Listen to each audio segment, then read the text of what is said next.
Hello everyone, welcome back to the channel. This looks a lot different than the last time we saw it.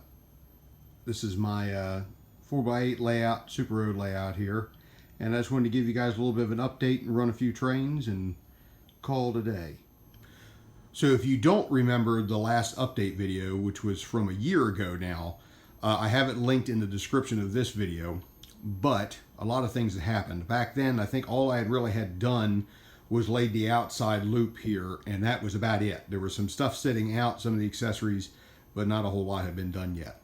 Took a little bit of a break from YouTube, had some things happen. My life over the past year, we lost one of our dogs, Abby, very suddenly, and so I kind of didn't really feel like making many videos due to all that going on and some other things. But back out here again, and I hope you've been enjoying what I have posted so far here, you know, some shorts and whatnot. So we're going to skip the big elephant in the room here for just a second and take a look at the inside here.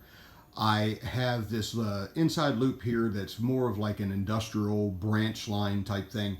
I know it runs parallel to the main line on the outside loop here, but I do have a nice interchange track here where I can set off cars just like a real railroad from the main line and whatnot. It's kind of the way I operate it.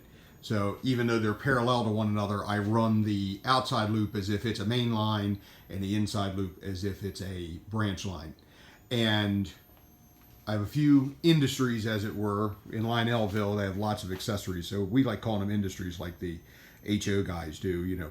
So we have a coaling station here, the 497. I have the culvert loader, which is a very, very frustrating accessory. Right now, the string has come off of it again. I'll have to take it down to that guy that repairs stuff, aka my dad. I'll have to take it down there to him because I can't figure that thing out. But it works great when it works, but that's where you're kind of at with that. I have my pre-war crane here. I think that was out on the layout the last time, but they're all hooked up now.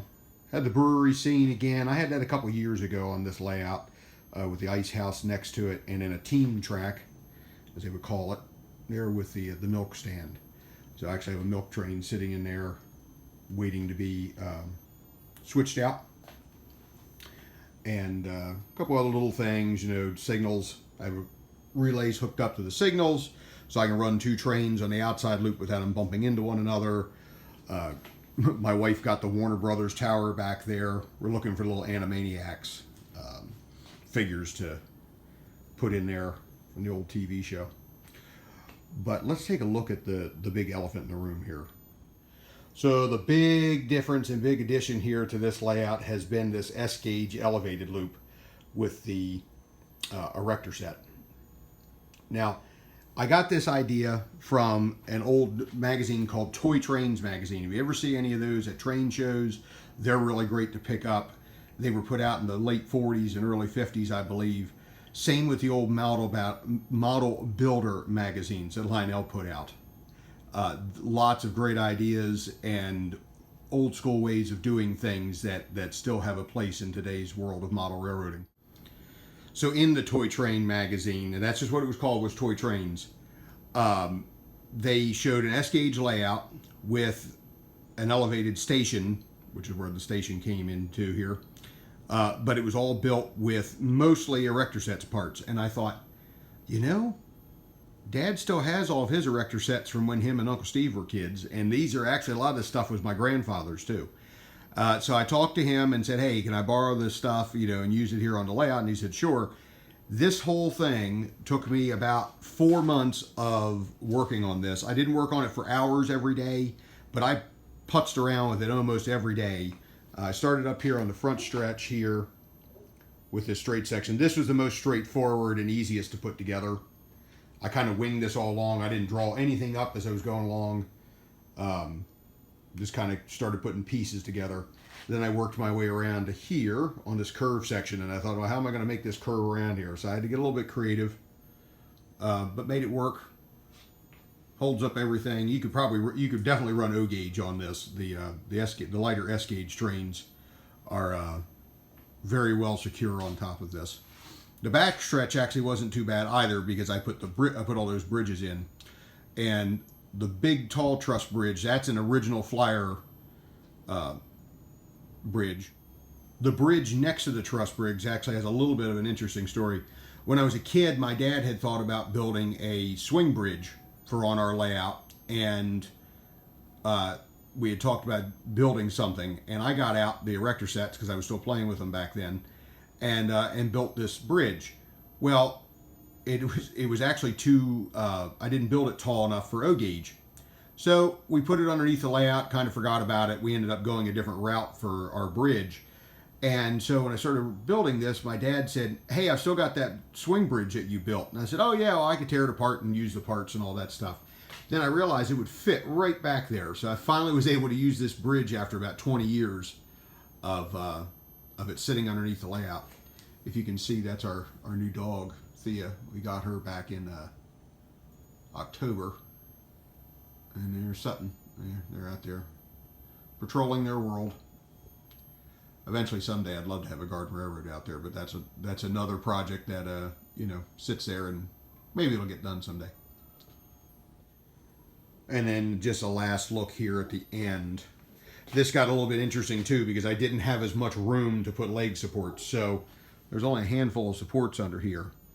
So it actually is kind of a suspension bridge. That's what the angle on these long angles are for.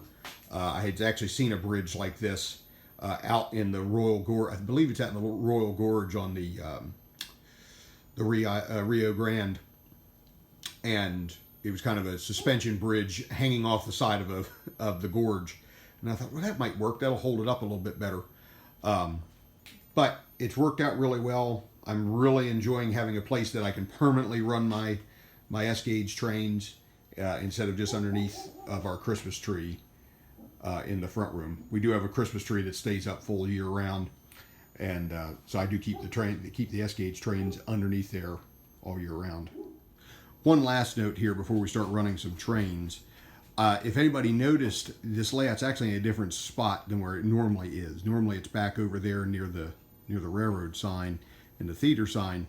For Christmas, our tree goes over there. And normally I'll put trains underneath of it. What normally has happened in the past is that this layout would come apart, and then I would put the Christmas layout on top of this with some the snow, the cotton snow, and then my folks would come over, or someone in the family would come over to help us. We'd take the legs off of this would go down on the floor, and then come January, I'd build an entire other layout on top of this, and we put it back up with the legs and all, it was a lot of stuff. This year, I did not want to take this down because of how much work, obviously, with the erector set, and I could take that apart in sections. It wouldn't have been that big a deal, but I've really been enjoying this layout. So I talked to the wife and I said, hey, could we move the layout down farther in the room, and we could put Thea's kennel underneath of it, which is there. There's a piece of plywood there too, so none of the wiring gets into her kennel and she gets curious about anything. But then I don't have to take this down. So my folks came over, we all moved it down here to this end, and then the tree went over there, and I just had a circle of track underneath of it this year. Christmas kind of got away from us, so didn't do too much elaborate for the Christmas layout this year. But it's worked out well, and it's nice having something this size that you can move around. And of course, if you do have limited space in your home, or you need to make something portable, there's lots of different options. I always kind of say, don't let your all of your space limit how you can enjoy the hobby. You don't have to have a huge amount of space to enjoy the hobby. But anyway, now that I've run my mouth for however long it's been, let's run some trains.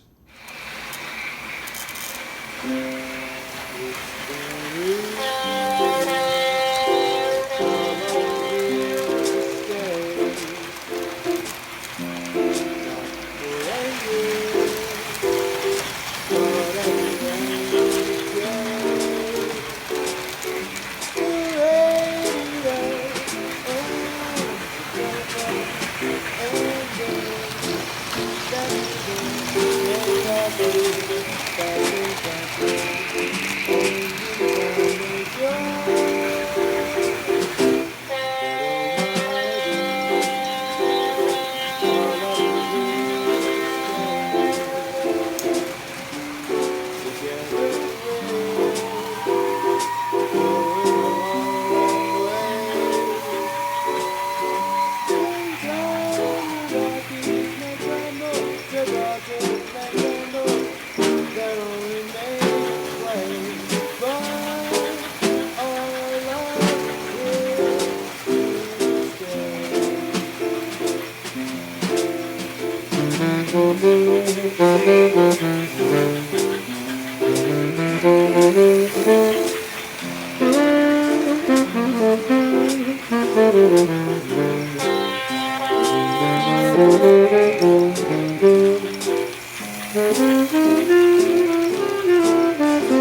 Well, I hope you enjoyed the update and a little bit of a layout run here. I've had a lot of things happen in the last year, but I'm happy to be back here and making content for you guys again. I know I'll never be, one of the big name train YouTubers, like Dakman or Chris's Trains and Things, RPB, Toy Trains Tips and Tricks, Peachy's Trains. The list goes on and on and on and on and on. But I enjoy making these. I've got some ideas of what I'd like to do in the future on the channel. I've got some ideas of what I want to work on the layout this year. I always try to, every year, think of what do I want to do on the layout this year. And I know one thing now that I've figured out how to keep the layout up all year round without having to take it apart for Christmas is I'd like to start doing some scenery on the layout so it's not just the painted plywood here. And I actually have been looking into a card system for operations, so that each car would have a card. I can't say that very fast. And operate this more like an actual railroad with an interchange and industries where we're setting things out. Just always something that's interested me, and this is a good place to test this to see if I like this before I put it into a bigger scale. But I hope you all enjoy this. Keep an eye out on the channel for shorts. I try to upload them every day, if not every other day. And I like running a lot of different things. I got some really cool stuff for Christmas. I got a 1990s version of the 700E that I'm very, very happy about. I'll probably make a video about that at some point, just showing that and sharing my story about that. But anyway, until the next time, I hope you have a good one. God bless.